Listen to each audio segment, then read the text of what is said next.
Ladies and gentlemen, this is Rook. Welcome back to the table. Let's talk meta. Let's talk speed duel meta today, shall we? Battle City Box has been out for over 4 months we've had to play around with these cards, and I released a video just before the new year of my top 2 early meta decks to play in speed duel with the Battle City Box cards. And, you know, that was fun. 2 fun archetypes talking about Unions, XYZ, and Magnet Warriors. And let me tell you guys, I got 2 more decks of what I believe are the top 2 decks in the game right now. Mid to late meta, you know, pretty much these cards have kind of cemented their value and the amount of play we're seeing with them. Hope that you find this helpful for those of you that maybe haven't played really online, aren't too involved on the in the online communities, but you still want to keep up with the game. Locals are going to come back, and you're like, well, what do I want to play? Let me just play the best decks there are. Well, these are going to be the best decks, I'd say, that you guys would want to put together if you want to go to a locals and blow everybody away. So here are the top 2 decks that I have for pretty much a solidified meta with the Battle City Box for Speed Duel 2021. First deck, we're looking at West 10's Apprentice Monarch deck. This is the deck that West 10 used to win the Speed Duel League Series number 2, which happened in March 2021. That was the $500 tournament. Fantastic deck build by him. We saw a lot of Apprentice Monarchs come out, and you guys might be wondering, well, what the heck's Apprentice Monarch? Well, I did a video about the Interconflict Monarch deck a while back, and this deck is very similar. This uses the skill Interconflict, which is essentially the Change of Heart, where you pay half your life points. That's the Bakura skill. With this deck, we are running 3 Apprentice Magician. Apprentice Magician is important here because it also serves as another tribute material, and the fact that it can stall and keep getting Apprentice Magicians out is what makes this deck great, on top of being able to interconflict a monster away from your opponent. So if the card is summoned, you can target a face-up card on the field that you can place a spell counter on. You place a spell counter on it. Usually, you know, before we weren't really... it was like, okay, so, you know, that effect wasn't something that we were using effectively. But we have the 3 Breaker the Magical Warrior, which is the one that comes with the spell counter on it, and you can remove the spell counter to pop something. Otherwise, you're looking at a 1900 attack Breaker, 1600 when you remove the spell counter. So Apprentice Magician has really good synergy with Breaker. Breaker is it the best splash card, the best staple in Speed Duel right now? I believe so. Especially, I mean, from an effect monster perspective, I would say so. Breaker synergizes so well with Apprentice Magician. Just the fact that that scenario can happen where Apprentice Magician could get another counter back on Breaker, and that's more magic removal, essentially for free. That is really fantastic. But the Apprentice Magician you're using essentially because, you know, your opponent has to blow through it 3 times. You just set the card, and if it gets beat over, you can special summon another Apprentice Magician. So you're always having a tribute kind of material piece to get your tribute monsters if you want. Additionally, what's really great about this particular deck, something the Interconflict traditional Monarchs can't do because they're not using Apprentice Magician, what the Apprentice Monarchs deck does is that you can Apprentice Magician, you know, your opponent can beat into the Apprentice Magician, and then of course, you know, you don't necessarily have to special summon another Apprentice Magician face down set. You can special summon the Old Vindictive Magician, which is your Spellcaster Maneater bug. So your opponent has monsters on the field, they're going through the battle phase, you got Apprentice Magician into Old Vindictive. Well, next turn, now you can flip Old Vindictive Magician, and you can target a monster your opponent controls and destroy that target, similar to Maneater Bug. So it's a really good synergized play also, playing into the Spellcaster theme. You know, Spellcasters really weren't ever that fantastic in Speed Duel, pretty roguish, talking about like Dark Red Enchanter, but these spellcasters are here to stay and play. So we have the Apprentice Magician to Old Vindictive, and of course we have Apprentice Magician being able to tribute for your Monarchs, and Apprentice Magician being able to potentially put a counter on Breaker the Magical Warrior. That's what makes this deck so fantastic. So we got the 3 Apprentice Magician, 3 Breaker the Magical Warrior, which of course there's your magic removal right there, and it's a good 19/1600 attack monster. Looking at the Monarch in this particular deck, and I can say that, you know, you could use Kaiser Glider, you could use Jinzo, you could use Grand Marg, you could use Dark Red Enchanter if you really want to. You want to keep the traditional super all spellcasters, go for it. But Blowback Dragon is a card that came out in the Battle City box, and it's a card that we are starting to consistently see more and more in these top decks, which is funny to say because it's so luck based. It's a 2300 attack monster. It's basically a mini Barrel Dragon. So it's a 6-star, so you just need 1 tribute for it. You get Blowback Dragon out, and it has the same effect as Barrel Dragon, where you can toss a coin 3 times, 2 heads, you're destroying a card on your opponent's side of the field. Doesn't have to be a face-up card, face-up monster, doesn't have to be a set card. You target a card your opponent controls, toss that coin. So it's surprising to see that strong element of chance in a top deck like this, but Blowback Dragon has been a fun one to play with. And, you know, you can really, even if you miss the coin toss, even if you miss it multiple times, like we saw in other tournaments, we've seen others use this deck in top 8, And even if you miss the coin toss a few times, you still have a 2300 attack monster. And, you know, if you use Inner Conflict to take a monster from your opponent, use it as a tribute, then, you know, you've got a serious advantage over your opponent, and you can start slapping them in the face for 23. So Blowback Dragon, there's your Monarch right there. Like I said, you could use Jinzo, Kaiser Glider. Those are all fantastic as well. But Blowback Dragon is the one I wanted to put the spotlight on here today, and that's the one that West 10 used in this deck. All right, moving on. We have the Old Vindictive Magician. Synergizes well with Apprentice Magician. You can get that set on the field at the end of your opponent's turn once they finish through all their battle phase and cycling through their monsters attacking, and then the next turn you get to pop something with Old Vindictive. So that's pretty fantastic. It's a great addition. Just 2 there. And then we have our last monster, the 3 Sphere Kuriboh. Sphere Kuriboh is here to stay as the hand trap of choice for this format currently. Good defense right there. So those are the monsters, and you notice they're all dark targets. 4 Lure of Darkness, 3 Allure of Darkness. You know, you find if you're running 3 Sphere, 3 Breaker in decks, and I find that I'm running those cards in every deck now, Allure of Darkness is just, you're like 2 dark monsters off from justifying Allure of Darkness in the deck. So 3 Allure of Darkness, you draw 2 cards, banish a dark target. So there you go. There's 3 Book of Moon, great. Quick play spell that we saw coming out of the Battle City box. You target face-up monster on the field, change it to face-down defense position. Really good defense as well. And now something that we didn't see too much early is the Creature Swap. And Creature Swap, you think about it, and it works really well in this deck. Because you think about Old Vindictive Magician and an Apprentice Magician, those are wimps that, you know, once they serve their purpose, you're not going to try and attack with them. They're real liabilities in attack mode. So Creature Swap is a great card here. Each player chooses a monster they control and switches control of those monsters with each other. So you can give your opponent the Old Vindictive that's already flipped, or even give them an Apprentice Magician, and you know they're left with this wimp that can't attack, and maybe you got something good in return. So Creature Swap is a good one there. And then the last card, the Trap, Zoma the Spirit, arguably also one of the best staples in the game to just sprinkle in everything. Zoma the Spirit is a great secondary win condition where you flip it, it becomes a monster, 1800 attack, 500 defense, but when it gets destroyed, if something battled over it, your opponent is taking damage equal to that monster's attack that battled over it. So a great way to inflict life point damage to your opponent. Also good defense, so you're not taking an attack directly. Also could be used to tribute. So Zoma the Spirit, fantastic. I honestly think you could probably play this deck without Zoma, but Zoma is a great addition, you know, something that you can splash in any deck as a secondary win condition. So that is the Apprentice Monarch deck.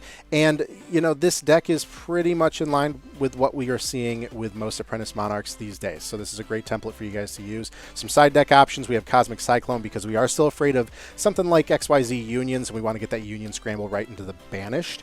You pay 1,000 life points, target spell, trap, field, banish it. Good magic removal there. Lost Wind, really good against XYZ Unions and Dark Moth. You target a face-up special summon monster, and you can negate its effects and have its attack. So we've seen Lost Wind consistently as a side option against something like XYZ.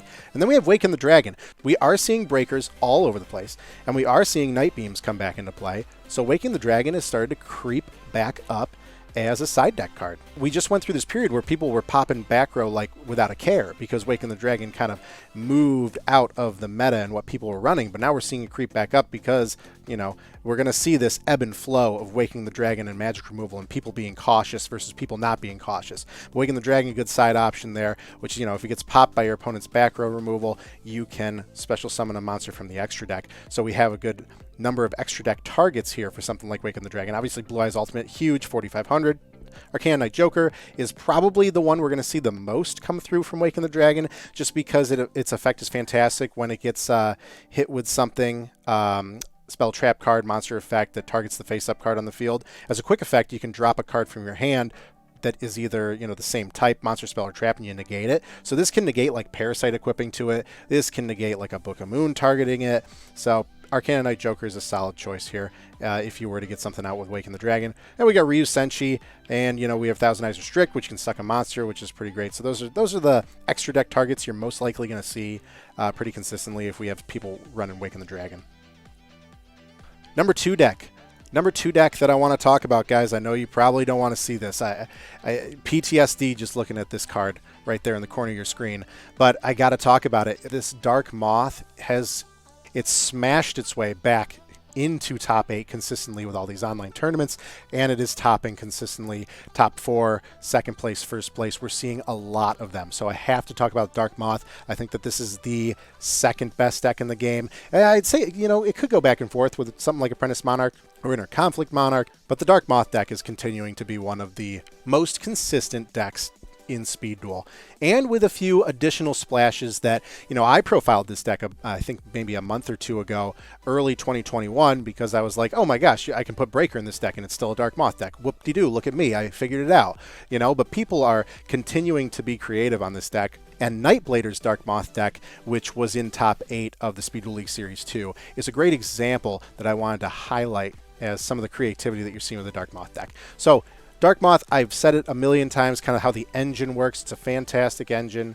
You're using the Cocoon of Ultra Evolution skill here, and it's just a solid engine that you could really slap anything else on top of it. But the Parasite Paranoid and the Perfectly Ultimate Great Moth is the core of it. So the Great Moth, we can ignore that effect because what we're trying to do is we're trying to equip Parasite Paranoid to our opponent's monsters to then activate Cocoon of Ultra Evolution to get them tributed in order to search for the Dark Moth. And then if you have a Dark Moth also in your hand, in addition to the one you search out of your deck, you're looking at 2 3,500 attack monsters on the field in your main phase. So that alone against any, under tier 3 deck, roguish deck. I don't care if you slap a bunch of Beaver Warriors at the end of this after these 5 cards. It's pretty consistent and pretty solid. And it's just always going to be a threat. I think we're always going to kind of see this Moth engine be present as long as Parasite Paranoid is still at 3, No ban list in Speed Duel right now. So Dark Moth, here we go. 2 Perfectly Ultimate Great Moth, 3 Parasite Paranoid, and then hey, there's Breaker the Magical Warrior, our best friend. There's your magic removal, and it's also a monster. Fantastic. Super versatile in all the decks we're seeing. And then we do have a Newdoria here, and before Battle City Box, what we were seeing in a deck like this was Newdoria or Dekoichi, the Battle Chant Locomotive. I personally lean towards Dekoichi because I enjoy drawing cards, and Newdoria could potentially be a wasted effect if it gets interconflicted away from you, or if something happens to it where it's not destroyed by battle and sent to the graveyard, so then its effect is kind of worthless. So, Newdoria, Dekoichi, good splash there, either one works. And now here's my favorite, oh gosh, the Lava Golem. What we're seeing consistently here is, you're letting your opponent build up 2+ monsters on their side of the field. You give them the Lava Golem, and then you can Parasite the Lava Golem to get your moths out. It's just so much removal. It's fantastic, and the Lava Golem is already burning them for 1,000, and it's just a great card. Obviously, I'm super biased against this card. I love this card. The Lava Golem is a great tech here, and in the same vein, we are seeing the Santa Claus, which we have not really seen Santa Claus in a top deck until probably the past month and a half. People started putting it in the Dark Moth deck or any Moth deck, and the reason behind that is because Santa Claus, this is similar to Lava Golem. You special summon this from your hand to your opponent's field in defense position, and you have to tribute 1 monster they control. So you think about it, if somebody's setting against you hesitantly and they don't want to get parasited, you can tribute that set monster for Santa Claus, and then you have a face-up monster to parasite to. This is also really good combating the Apprentice Monarch, because if you think about Old Vindictive Magician or Apprentice Magician, you could Santa Claus one of those cards, and then not only have you broken the Apprentice Magician loop because you're not destroying it, you can also then get your Parasite onto Santa Claus, which is fantastic. So Santa Claus is a very creative addition, which I like to see. It does open you up. You got to be careful, because I've seen some decks where it's like 2, 3 Santa Claus, 2 Lava Golem. It does open you up to bricking. You got to be careful there. But I like the 1 Lava Golem, 1 Santa Claus, and then of course you look on the side, we have 1 more of each, kind of depending, game 1 gets over and we kind of have a better idea of what our opponent's playing. Are they going to put a lot of monsters down on the field? Then we can kind of change our course, and correct that in the side. So I like the side there to kind of accommodate Santa Claus and Lava Golem. And then our last monster is the 3 Sphere Karibo. Fantastic. There's your hand trap. Moving on, 3 Allure Darkness, because how many dark targets we have? 6, 7 with Newdoria? So 7. It's tough, it's not as many dark monsters as there are. I mean, Parasite and Great Moth are Earth, Lava Golem's Fire, and Santa Claus is Light, but there are enough targets here where you should be able to at least always be able to banish a Newdoria or a Sphere Karibo here. So 3 Allure Darkness, I like that. Give them more card draw. And then 3 Night Beam. No traps here. 3 Night Beam. We are starting to consistently see Night Beam run in Dark Moth decks because it's kind of setting them up for the OTK. Get that out of the way. Here comes the Moths. No response. You're dead. So Night Beam has come swooping back in and is definitely a presence in these Moth decks. That's why we're seeing Waken the Dragon now, because Night Beam, just get that out of here. Well, Waken the Dragon works on the Night Beam. So this is what I believe is one of the best examples of the Dark Moth deck right now, and one of the top 2 decks in the Speed Duel format post-Battle City Box in 2021. Looking at the side deck, I mentioned Lava Golem Santa Claus, great. Cosmic Cyclone, let's get those traps banished. Some traps like Haunted Shrine, Union Scramble. We do not want them activating their secondary effect in the graveyard. Cosmic Cyclone. Yeah, you can spare the 1,000 if it really means, you're getting rid of something like that. So Cosmic Cyclone. And then Nobleman of Crossout, interesting call. Nobleman of Crossout's been a great side deck option in all of Yu-Gi-Oh! Obviously, it's fantastic for the side because it's very specific. You target a face-down monster on the field, destroy it, banish it. If it was a flip monster, each player reveals their main deck, then banishes all cards from that monster's name. So it targets, if you hit a flip, you're getting all the flips out of the opponent's deck. Think about Old Vindictive Magician. So Nobleman of Crossout, that's pretty cool. And Nobleman, you could pretty confidently Nobleman an Old Vindictive if your opponent gets it via Apprentice Magician, because you see it before it goes face down. So that's pretty great. So there's Nobleman of Crossout, and then of course we got Waken the Dragon, and the extra deck options for Waken the Dragon are pretty similar. The Blue Eyes Ultimate Beater, we got Arcana Knight Joker. He actually had Gaia the Dragon Champion and Alligator's Sword Dragon, a couple of cute ones in there. Ryu Senshi and Thousand Eyes Restrict. So those are the top 2 decks that I believe are the best of the best right now in Speed Duel. Want to go to locals when they open back up? Want to play the best thing and just destroy everybody and people wonder why you're so good? These are the decks for you. Hope you guys enjoyed this video. If you did, feel free to hit the like button. Comment below how wrong you think I am that these are not the top 2 decks right now in the Speed Duel meta, because I certainly believe they are. Thanks so much, everybody. I'll catch you later.